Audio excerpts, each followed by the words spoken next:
Beralih ke kawasan Prabu Muli, pemirsa, pengiriman BBM ilegal dari daerah Kabupaten Mubah digagalkan oleh tim Satgas BBM Kota Prabu Muli. Dari peningkapan ini, diamankan 6 uang tersangka sama 3 mobil pick-up pengangkut BBM pas ngelintas di Kota Prabu Muli.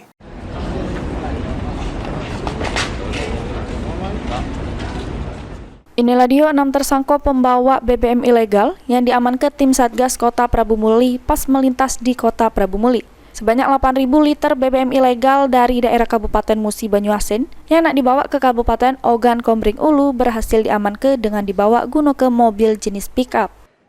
Kapolres Prabu Muli AKBP Endro Aribowo ngato ke 8.000 liter BBM ilegal ini merupakan hasil dari kegiatan ilegal drilling dari daerah Kabupaten Musi Banyuasin.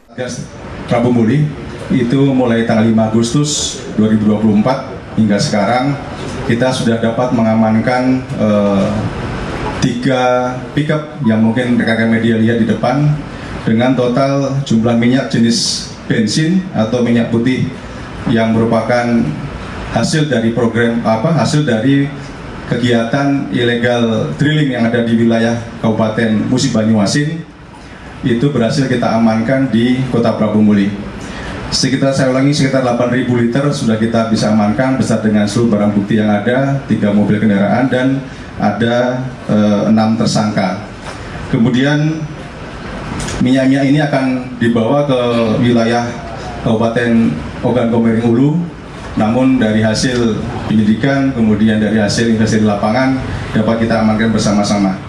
Sementara itu, salah siko tersangka ngaku kalau mereka cuma ngirim ke BBM ilegal dari daerah Kabupaten Musi Banyuasin ke daerah Kabupaten Ogan Komering Ulu dengan diupah Rp200.000 setiap jalannya. Bawa kemana itu, Pak? Batu Rajo. Memanglah sering kita bawa situ. Baru inilah.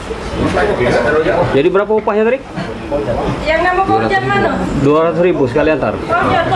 Samu itu. 66 ini samu, 200.000 itu. Jadi apa ini? Sopir sabu kena ini? Ini kamu dari Mubah kali? Ya, dari Mubah. Guna mempertanggungjawabkan perbuatannya, ke-6 tersangka dijerat dengan pasal 54 junto pasal 55 KUHP atau pasal 480 tentang minyak dan gas bumi dengan ancaman hukuman paling lama 6 tahun penjara. Anggi Perkasa, PAL TV.